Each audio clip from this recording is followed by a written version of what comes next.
Want to know why? Ask how. Howard the Humongous. On January 3rd, a new study on teens and social media hit the headlines in places like studyfinds.org and the New York Times.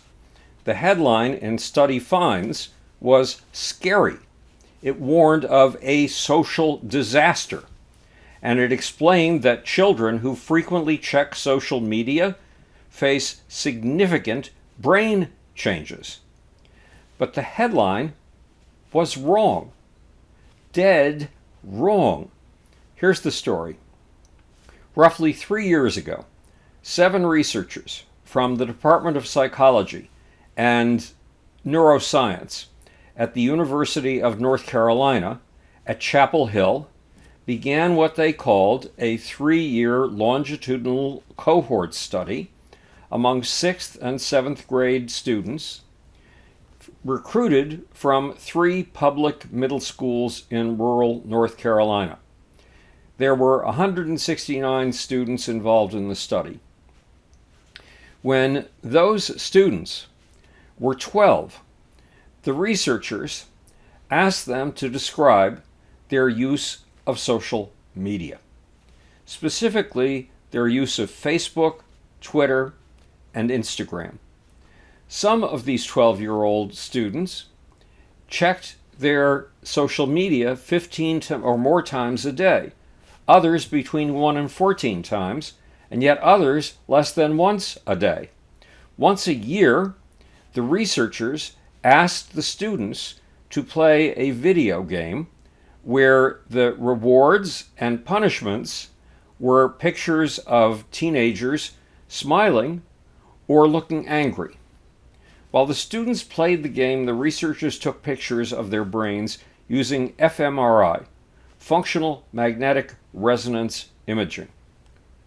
Over 3 years, the brains of the students who used social media more than 15 times a day became different than the brains of the students who used social media once a day or less. But there's a problem. Adolescence is a time of dramatic brain change. So any changes you see could simply be a natural part of growing up. Was social media warping the brain? Or were students with different types of brains more attracted to social media? The study does not answer that question. As Jeff Hancock, the founding director of the Stanford Social Media Lab, said, the study may simply have been picking up on the natural development of characteristics like extroversion and on the brain changes that produce extroversion. In other words, the odds are good that extroverts were more attracted to heavy use of social media. Or, as the University of North Carolina's Eva Teltzer, one of the authors of the new study, confesses, we can't make causal claims that social media is changing the brain. Another 6-month-old study gives a very different picture. It comes from a survey of 1,316 teens performed in the summer of 2022 by the highly respected Pew Research Center.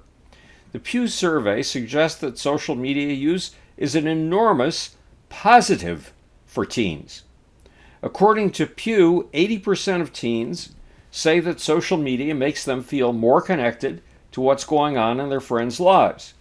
71% say that social media gives them a place where they can show their creative side. 67% say that social media gives them people who can support them through tough times. And 58% say that social media makes them feel more accepted. The teen years are all about separating from your parents, making friends, finding the groups of people your age with whom you belong, and trying to fit into those groups. Finding a group that accepts you and attaching to your friends your own age is vital to your mental health, and it's powered by changes in your brain. Pew shows that social media helps kids find their tribe, and the Mayo Clinic says that social media allows teens to create online identities, communicate with others, and build social networks. In other words, social media may not be a brain destroyer. In fact, I suspect it is a brain enhancer. This is Howard Bloom speaking to you from the future. It's your job and my job to make. Or, want to know why? Ask how. And now for the sleazy off button.